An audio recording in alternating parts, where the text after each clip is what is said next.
So I put together a small little deck. What I'm going to be sharing with all of you today is actually the journey that I love taking entrepreneurs through, which is the stages of scaling their business. Uh, I do a lot of content on social media, so some of you should look at that. It's like an ongoing thing that I keep doing. Just to give you a quick background about what I do today is I have these four ventures. My first venture, which I started in 2006, was Quantum Leap, which Sankalp rightly mentioned was a corporate training company. And over the last 4 years, we've been focusing on small and medium business owners because we've come to a realization over these 14 years of enabling organizations and businesses that small and medium business owners are most hungry for growth.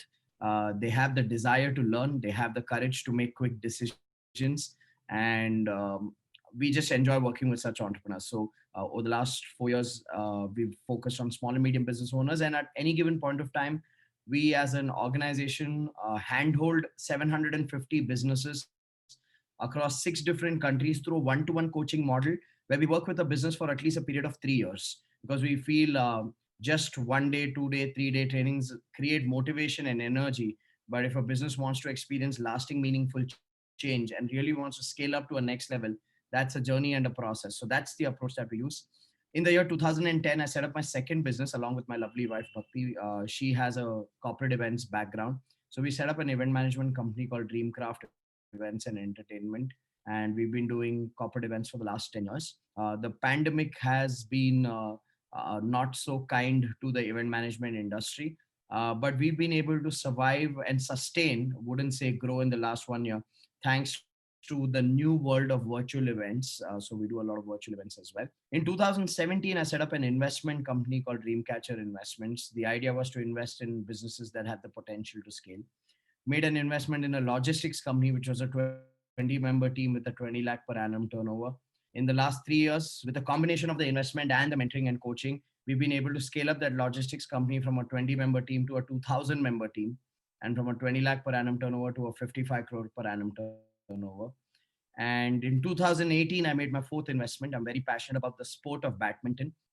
So I invested in a sports team called Karnataka Warriors. Down south in India, we have four film industries: the Kannada, Tamil, Telugu, Malayalam film industry. And the film stars of these four film industries come together and compete in a badminton tournament every year called Celebrity Badminton League, which is aired on Z Kannada, Z Tamil, Star Vijay, and Flowers Television in the southern part of India. I own the Kannada film celebrity team because I come from Bangalore and Karnataka is my home state. Collectively, across these four ventures today, we employ 2,180 people. And for me, that is the most precious part of the journey of being an entrepreneur, to be able to create jobs, to be able to create a standard of life for your team members. So that's my background. The turning point of my life was publishing this book, Lead or Bleed, in 2016. I went on a 14-month journey from 2014 to 2016 to interview 300 CEOs across India. And I'll tell you why I went on this journey. How many of you here, with a show of hands, just tell me, how many of you here have experienced this where you set goals and you don't achieve them? If you experience that, give me a thumbs up. Okay. And, for me, that was the most frustrating aspect as an entrepreneur for the first 8 years. Every year I would set goals, and every year consistently I would not achieve them. And at the end of every year, I would say, this year was a year of learning. And somewhere after 8 years of saying the same thing, that this year was a year of learning, I found it ridiculous. I said, okay, listen, learning to life bhar chalte rahega, earning kab hoga? And that's what set me on this journey where I said, hey, I need to understand what it takes to build a scalable, profitable business. So let me go and interview people who've actually done that. So I interviewed people like Kiran Mazumdar Shaw, who's built Biocon, people like Ashok Suta, who's built Mindtree and Happiest Minds Technologies, people like CK Kumaravel, who built Natural Salon. So I went across industries and I interviewed 300 entrepreneurs and CEOs from across India to ask them just two questions. What's the psychology of building a scalable business? What are the systems required to build a scalable business? These are the only two questions I used to walk in with. And some of my interviews used to be 90 minutes. Some of them went on for 9 hours because the questions led to more questions and led to more questions. So in all honesty, the journey of authoring this book was for myself as an entrepreneur. And I published it in Feb 2016 thinking my family and friends will buy the book. When I launched it in Feb 2016, I had two shocks. Firstly, none of my family and friends bought the book. They wanted it for free. The other aspect was that within 2 weeks, the book went on to become an Amazon bestseller in 4 different categories worldwide. Uh, the media likes a lot of masala. My book had a lot of masala because there are 300 interviews, so everybody wants to know which interview did I enjoy the most, what was the journey of setting up these interviews. So I got a lot of good local as well as international media attention for the book, and the book went on to sell 14,000 copies in the first 6 months, which was a goal that I never ever set for myself. So I truly believe in the kindness of the universe. So that's my background, ladies and gentlemen. Now, I'd like you to grab a pen and paper because, like good students, I'd like you to make a lot of notes, and I promise you there will be some value in whatever you are going to be getting over here. So, what I'm going to do is I'm going to break down for all of you the stages of scaling a business. And I was listening to everybody's introduction, and I'm sure most of you fall in the last three stages. The first two is a journey that you may have experienced, but most of you fall under the last three stages. So there are five stages in scaling a business. So here's how we will do this. I'm going to run you through the stages. You identify points that you can relate to from your past, from your present, or the challenges that are stopping you from going into the future. And then we'll step into a question answer session. Is that okay, everyone? If that's okay, give me a thumbs up. Yeah. So when a business starts, the first typical stage any business goes into is a stage of struggle. And what is the stage of struggle like? The stage of struggle is, there's a sense of optimism when a person starts a business. Like the thought process is, when I launch this business, I know people will grab this product. I know the people will buy this service from me. So there's a sense of optimism, or lack of a better word, a certain sense of wishful thinking in an entrepreneur when they launch a new business. And they come in with a product or a service idea, and they believe everybody in the market needs it. When you typically ask such an entrepreneur in the early stages, who is your target customer, they use the word everyone. And like they say, if everybody is your customer, nobody is your customer. So there's an unclear business model at this stage. And because the business model is not clear, what's happening is the entrepreneur is going out to the market, getting feedback, facing rejections. And as the number of rejections increases, the level of desperation also increases. And then the entrepreneur goes into this mode of saying, I'm willing to sell anything that people need. So the entrepreneur becomes more flexible, or even uncertain about their own product or their own service offering. And this is a stage where they're not making money, they're putting money back into the business. And when I talk about investing back in the business, it's not just hard cash.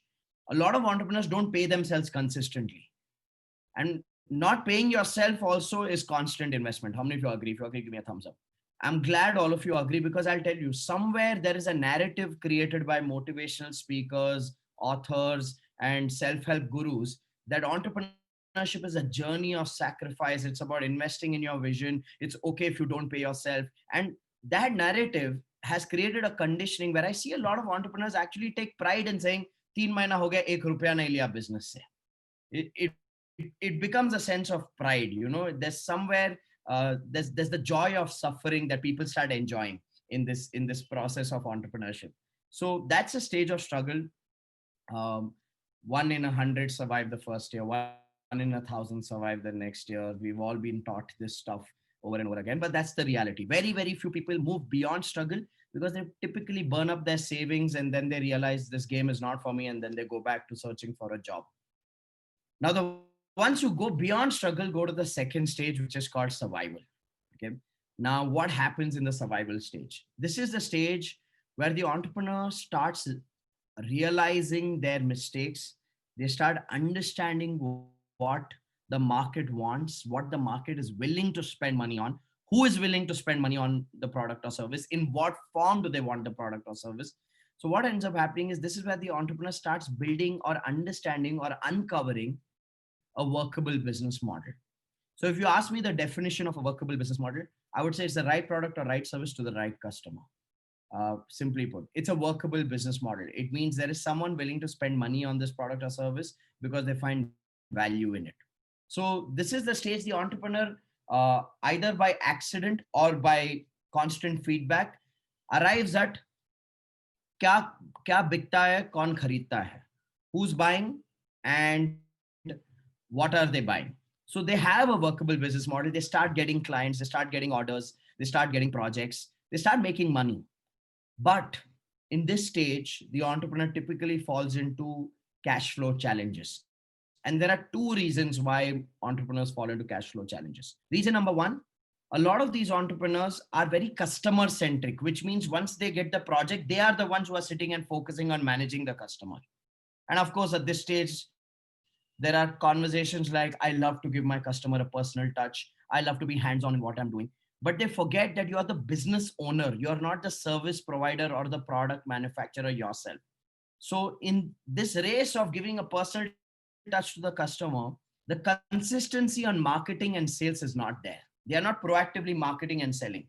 They are waiting for orders to come, and whichever order comes, they get busy with that. So, when they're busy with that, they're naturally not even thinking about how are we building our pipeline? How are we prospecting more clients? How are we expanding our reach? How are we expanding our network? So, the reason number one for cash flow challenges is lack of proactive marketing and sales. So when a business is not proactive about marketing and selling, they have inconsistent income cycles. It's like some months is Diwali, the other months is Diwala. So that's the cycle that a lot of entrepreneurs who are not proactive about marketing and selling go through. So that's the number one reason of cash flow challenge, inconsistent income patterns. The second reason for cash flow challenges is obviously limited working capital. These entrepreneurs start with a limited working capital, and then their money gets stuck in the rotation or the cycle of when a product is created, when the payment of it comes. So at this stage of survival, very naturally what ends up happening is the entrepreneur is very busy handling the customer, and very busy worrying about cash flow. And the only type of planning they do in this stage is financial planning. A lot of entrepreneurs have their financial plan in this top pocket. वो पर्ची में लिखा होगा पैसा कब आएगा, कहाँ से आएगा, किसको जाएगा. That's the only sort of planning that they think of. Money is the only thing that they think about planning. Now, this makes them treat their business like mathematics. So even their goal setting is annual goal divided into 4 quarters. So quarterly goal divided into monthly goal divided into weekly goal, and weekly goal divided into daily goal. I wish business was that simple. Then we all would have been millionaires and billionaires. But business is not mathematics. It's a science. It's moving components in different areas of our business. And entrepreneurs in survival don't understand that. When they don't get consistent business, even though they are good at what they do, they feel it's not in my fate, it's not in my destiny, mere naseeb mein nahi hai. The number of rings they wear indicates to you how much God fearing that they are in the process, and they believe a lot more in prayer than player. So this is what happens in the survival stage. I also call this stage a stage where it is self-employment without income. That's what survival is. What I mean by self-employment is everything is done by the entrepreneur, and the entrepreneur is not paying himself or herself consistently. It's a stage of self-employment without income. The survival stage, putting all the money constantly back in the business. हाँ खर्चे निकल रहे हैं, but it's not really a personal net worth building exercise. It's a business is my mission, business is my vision kind of a narrative that the entrepreneur is going through. Where most entrepreneurs on this planet are stuck in survival. They spend 40 years of their life doing everything for their business, not paying themselves consistently, and just sustaining their livelihood, and keep telling their family, you need to believe, you need to adjust, you need to compromise. Most entrepreneurs get stuck in survival. Very few entrepreneurs move to the next stage, which is stability. And a lot of you have surpassed these two stages. Just by hearing your introductions, I could guess that, okay, here are people who've gone beyond survival. Okay, so what is stability? Stability is the stage where you evolve from a workable business model in survival to a profitable business model in stability. Now, how does one reach a stage where the business model is profitable? So in a workable business model, you know who is the right customer, what is the right product or service. That's why it's workable. In a profitable business model, an entrepreneur realizes, hey, it's not just about knowing who is the right customer and what is the right product or service. It is about making sure that activities like marketing, to generate leads is happening consistently. Activities like sales to close deals is happening consistently. Activities like operations to deliver value to the customer, to make sure the customers are happy, is happening proactively and consistently. So this is the stage where the core business functions like marketing, sales, operations, finance, all of this become proactive and consistent. So this is the stage where the entrepreneur no longer relies on word of mouth, because you can't control, you can't predict, you can't project how many requirements you will receive in a month through word of mouth.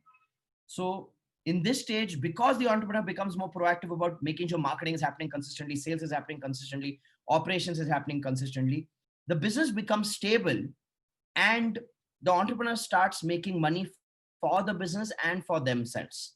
Now, the key in this stage is this: the business owner drives every single department's team or does the activity directly in the department. And this is a very common pattern. Like, you may have a production department, you may have a team in production, you may have a supervisor, but the true strategic manager of that department is the business owner.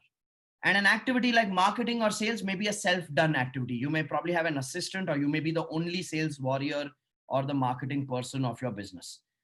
So what happens is the entrepreneur super hands on, okay, managing a team of certain departments, being the solo team member of certain departments. But the work is getting done. And because the work is getting done, because all the departments are taking action consistently, the business reaches a stability and the entrepreneur starts paying himself or herself. Now, let me tell you this: this stability sounds like a better place than struggle or survival for sure. But even stability is a trap. Everybody asks me why this way. Come on, ask me why this way. See, after the trauma of struggle and survival, where you've taken 2, 3, 5 years to make the business stable, the mind starts becoming tired and says, at least abhi paisa ghar aa raha hai na. So this is way much better. But the challenge in stability is, how many of you realize the dependency on the entrepreneur is very, very high? If you realize that, give me a thumbs up. So survival is self-employment without income. Stability is self-employment with income. That's the only difference. Yeah, that's the only difference. Survival is self-employment without income. Stability is self-employment with income. And a lot of people, they start thinking that, of course, I have to work hard. Of course, I have to be involved in my business. Of course, I have to sacrifice on those family holidays. It's okay. Because at the end of the day, that's the price I need to pay as an entrepreneur. I would say it's great to have that commitment for your business, but people often forget that your business is a part of your life and it is not your life. And when people treat business as their life, what ends up happening is there is definitely a ripple effect on other areas of their life: health, relationships, okay, personal joy, okay, spiritual growth. I come from a totality perspective. I'm not the sort of entrepreneur who says business is my life. I'm very clear, business is a part of my life. It's a vehicle. It's not the purpose. And this is very contradictory to the popular school of thought, where it's like, if an entrepreneur is saying business is not my life, it's like, hai, hai, paap, ye paap hai. This is not the right way of thinking. But I feel that, I think that's a narrative, that's a propaganda. Even what I have is a narrative and a propaganda. Mine is different, right? I believe that our business is a vehicle to serve ourselves and our families, and I'm a family guy. So that's my perspective. So stability becomes a stage where it's a lot of hard work and it's being remunerated. An entrepreneur makes 1.5 lakh per month self, or 2.5 lakhs, or 5 lakhs, or 10 lakhs a month for self. And it's like, or kitna chahiye life mein, but it's a lot of involvement, a lot of hard work. Very, very few people reach stability. And from there, very, very few people go to the next level. The next level is called success. Okay. Now, what happens in success? Success is the stage where you see or experience rapid financial growth. It's not just a profitable business model. This is a stage where you experience rapid financial growth. And the reason why you experience rapid financial growth is this: this is the stage where the entrepreneur starts realizing, hey, how much will I do? How much can I do? And how much should I do? And they start understanding the importance of building a team. And not just a team of doers, but a team of managers, a team of leaders.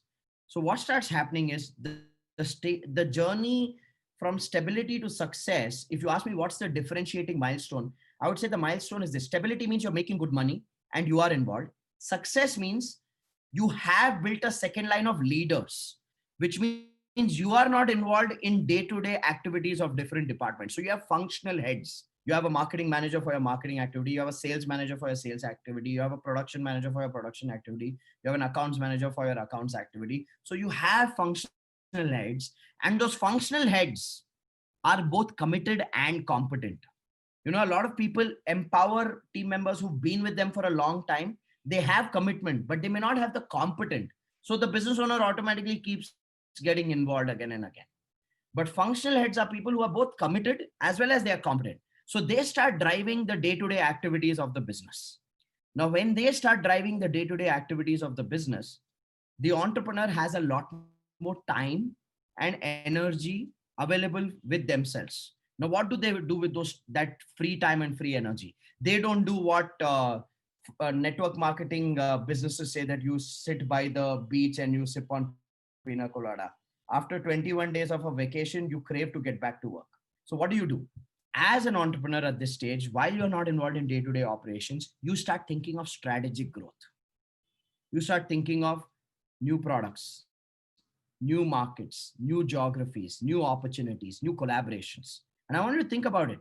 An entrepreneur will never ever have the time space to think of new products, new markets, new geographies, new collaborations when they are involved on the day-to-day running of the business. Because the game in day-to-day is just survival, is just firefighting, is just crisis management. But when you don't have to do that and you have a team of second line leaders, automatically you think of strategic growth. Now, because you have functional heads, there's owner independence, the owners thinking of strategic growth. And we are all entrepreneurs. We are creative people. We have a simple problem in life. We can't be stagnant. Okay. So we always need chaos. The question is, what kind of chaos are we living with? Are we living with chaos of growth or chaos of survival? In all the three stages before, it's all chaos of survival. But in success, you start playing the game of chaos of growth. And when you pursue the chaos of growth and you explore new products, new markets, new geographies, what are you doing? You're leveraging your existing infrastructure. You're leveraging your existing financial resources. You're leveraging your existing team. You're leveraging your existing networks, and you're creating multiple streams of income. And when you're leveraging that existing team, infrastructure, resources, finances to create multiple sources of income, then you see rapid financial growth. This is the stage for an entrepreneur where money loses meaning. Money loses meaning, where it's like, kitna kharch kar loge? Matlab, how much will you earn? How much will you make? Okay. Now I'll tell you, there are people in survival also for whom money loses meaning. But that is not because that they don't want the money, but that is because they don't know how to make the money. So they say, yaar, ye sab moh maya hai. That's a deceptive trap of money losing meaning. I always say, money is not everything in life is a statement of fact, but please say it only after you've made the money. Because if you say it before you made the money, you're screwed in life. Okay. Then you become this new age spiritual person. That's not true spirituality. That's like giving up on self. Okay. So success is a stage where money loses meaning, and it's just the joy of playing the game. Okay. How many of you know what I'm talking about? It's the joy of playing the game. This is also the stage where there is one trap. Okay. What ends up happening is, when people reach that stage where money loses meaning and you have second line leaders taking care of day-to-day operations of the business, I have seen some entrepreneurs stop focusing on their business and they become hyperactive in social circles. They become hyperactive in Rotary, Lions Club, JCI, Jito, Mandir ka committee, church ka committee, mosque ka community. Because this is the time where you have to make yourself available to the community, क्योंकि बच्चे ready हो गए हैं auction के लिए. So people become hyperactive in social circles, and what ends up happening is uh, kitty party 1, kitty party 2, kitty group 1, Europe wali kitty, Switzerland wali kitty. They become so active in this, they start spending time with people they don't like in the process. And then they wonder, yaar, satisfaction nahi aa raha life mein. They do things, so it's almost like bhadas nikalna at this stage, कि इतने साल इतना काम किया, अब enjoy करना है. But enjoy का मतलब पता नहीं, तो just social presence becomes the criteria of enjoying. But very, very few people stay focused even at success. And the people who stay focused even at success, they go to scale. They go to scale. Now, what is scale? Scale is a stage where you have a decentralized management.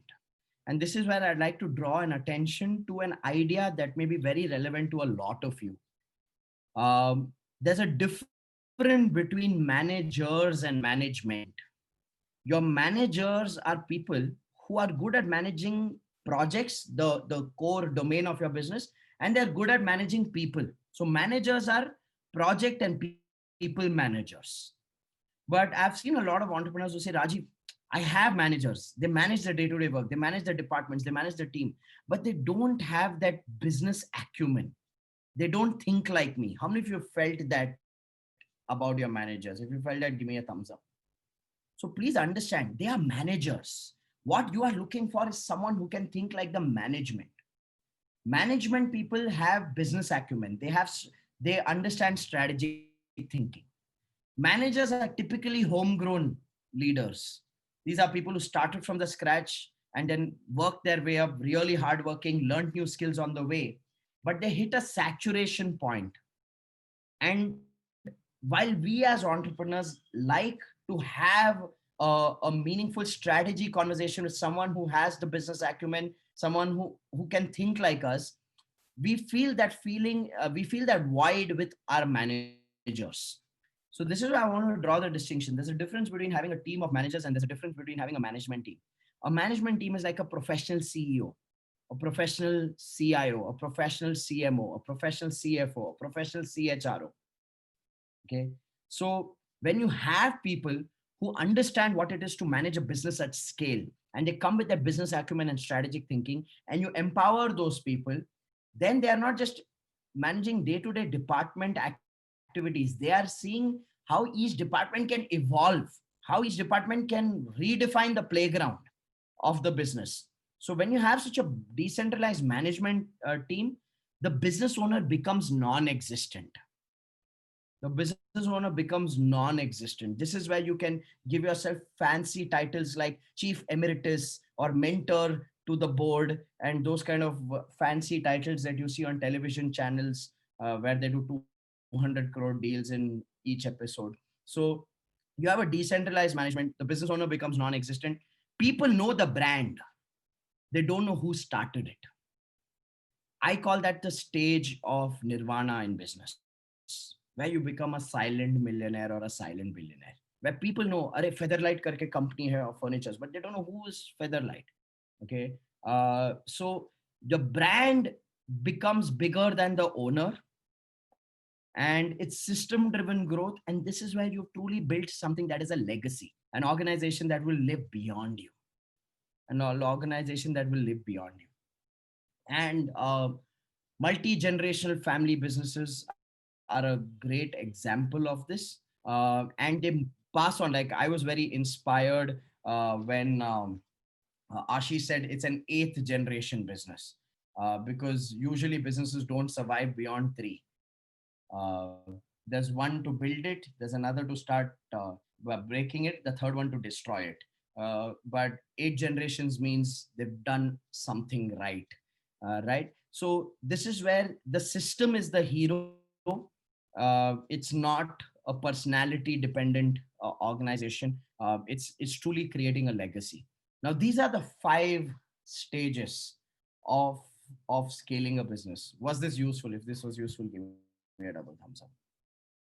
And I'll tell you, people often ask me this question saying, Rajiv, how much time does each stage take?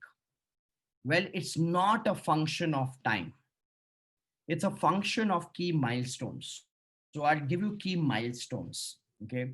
The key milestone from struggle to survival is workable business model.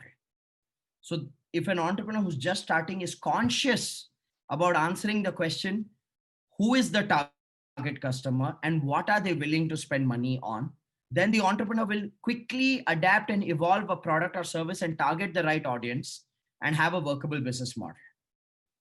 So the milestone from struggle to survival is workable business model. The milestone from survival to stability is functions that are functioning consistently. Write this down. Functions that are functioning consistently, which means marketing needs to function consistently, sales needs to function consistently, operations need to function consistently, R&D needs to happen consistently, accounts and finance needs to happen consistently, HR needs to happen consistently, management needs to happen consistently.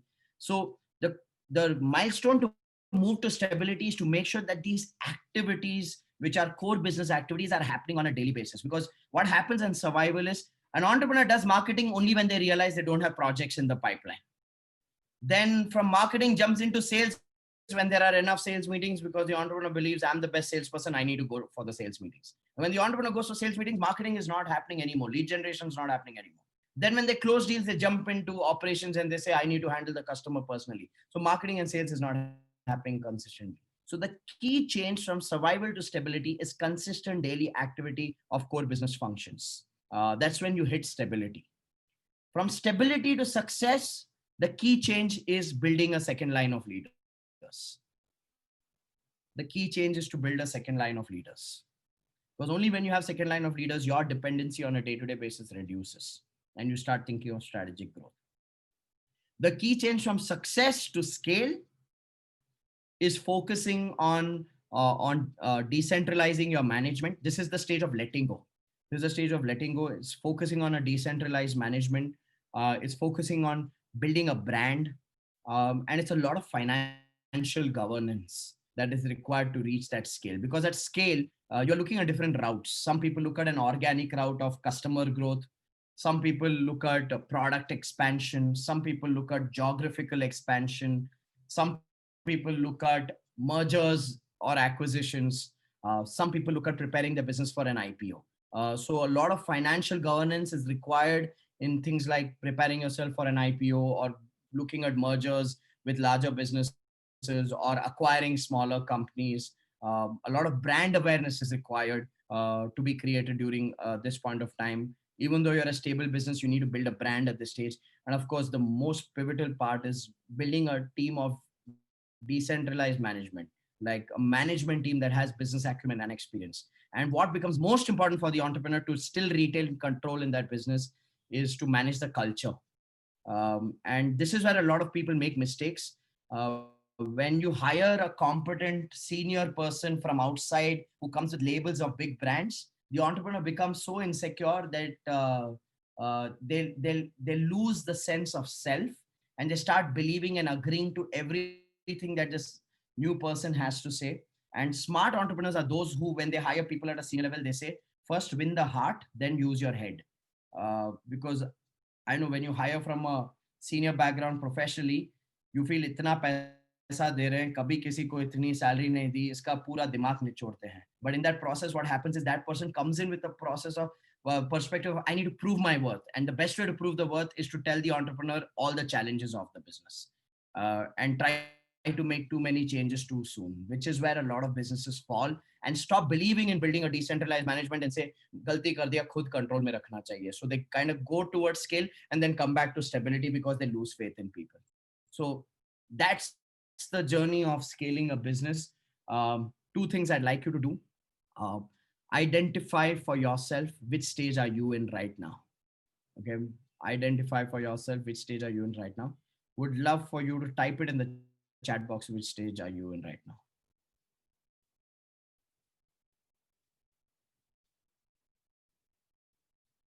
Okay, Aditya says stability. Sanjeev says stability.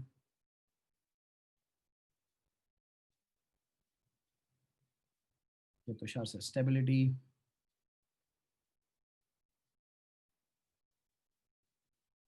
Is stability. So I'll tell you one feeling that some of you may be getting, like, I love that Dipankar combination of survival and stability. You know what that means, everyone?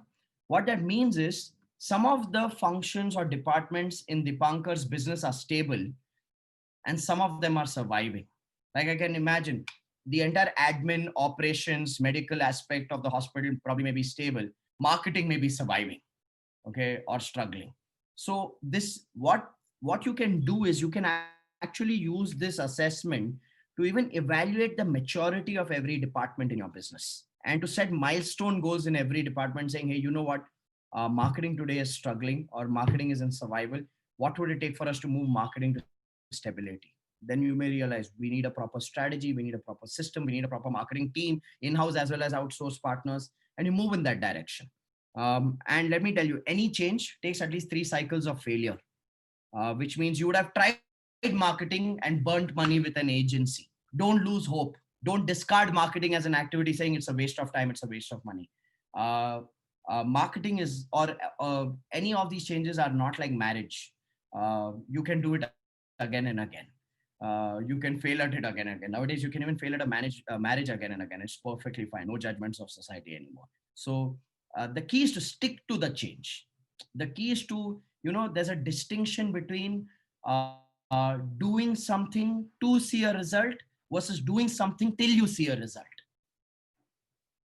And I see a lot of entrepreneurs, great experience, great depth, great knowledge in the industry, but high dependency on self, because somewhere the belief has gotten built कि ये सिर्फ मैं ही कर सकता हूँ या ये सिर्फ मैं ही कर सकती हूँ. uh, you need to always approach your business from the point of view of how can you get out of it, not how can you do it.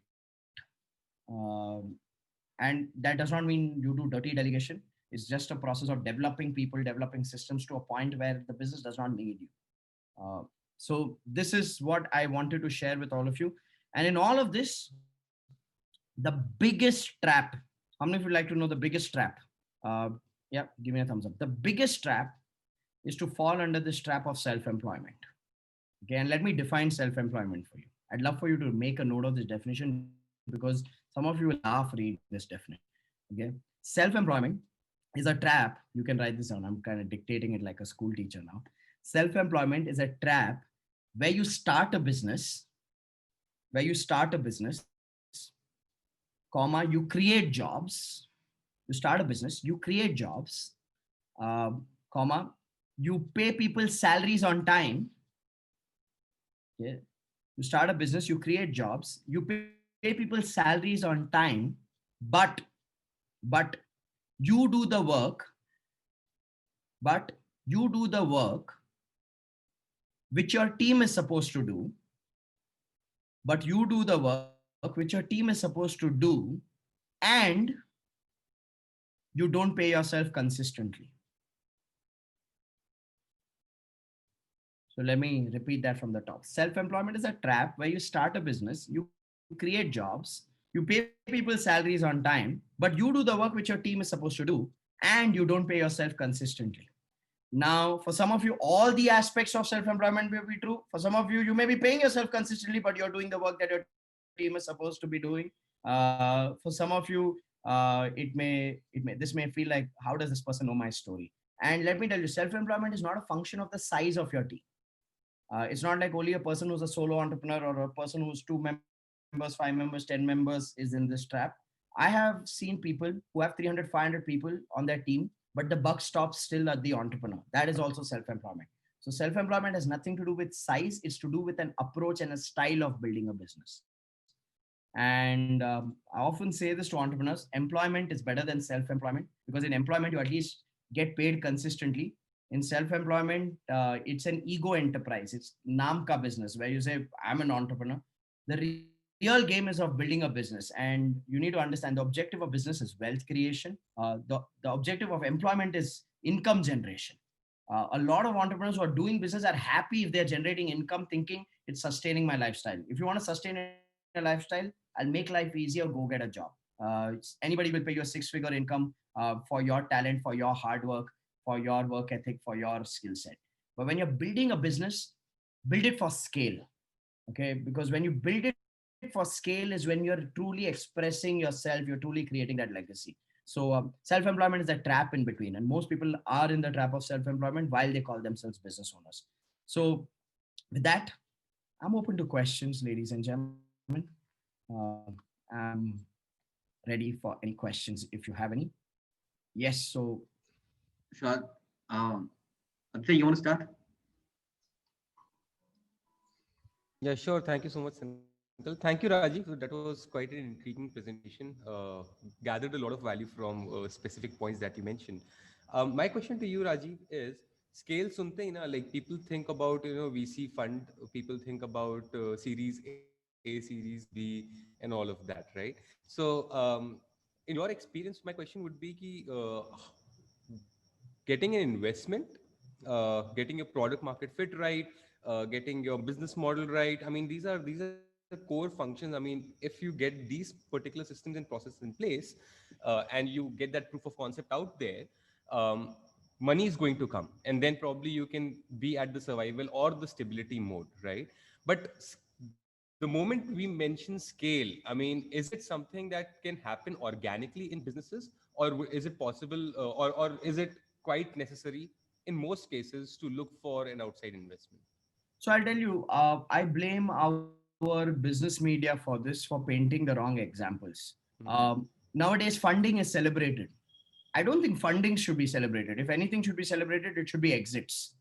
Yeah. Fundings create the wrong precedent. And I'll tell you, I'm a son of a Sindhi retailer. तो हम profit और loss समझते हैं, ये value और valuation नहीं समझते हैं. ठीक है. And I think the fundamentals of business will never change. Though I run an investment company, the moment someone comes and talks to me about fancy numbers, fancy projections, I shut down. I'm a safe investor. I am not a soft bank who has money just lying with me in surplus. I'm a safe investor. I'm a banya investor, right? So profit consciousness will never go out of fashion. That's the first thing you need to understand. Scale is not equal to raising rounds of investments. Scale is equal to either milestone of scale. See, scale can be defined in different ways. Milestone of scale can be geographical expansion, product diversification, and lack of involvement of entrepreneur in the business. So I always, when I work with entrepreneurs, I say there are two parameters we need to achieve in business. One is profitability, the other is scalability. Profitability means that you are making money. You're not burning money. Scalability means things are happening without you. For me, these are my two simple definitions of scale. Okay. So for an entrepreneur, let's say things are happening without him. He's basically delegated the most of it. But profitability will hit a glass ceiling at some point or the other, right? I mean, then you'll have to diversify. You'll have to explore different markets. Exactly. You need capital for that, right? Yeah. I mean, so I mean, then scale would eventually mean pumping in a lot of different money from wherever it comes, right? I mean, that's Yes. the logical way Yes. to think about So I'll tell you the healthy time for an entrepreneur like that, and this is very relevant what you're speaking to traditional it. businesses, services businesses or manufacturing businesses, very, very relevant to what you're saying. See, the time to scale, which is pumping money, is where you borrow money, okay, or you leverage other people's capital, even though you have the capacity to invest your capital. For me, that is a very healthy milestone of scale. That's kind of mitigating risk at some point. Yeah. Yeah, it's like saying I know I can put my own money, but I will not, because I know there are 100 other people lining up to say, "Yeah, mera paisa dal de."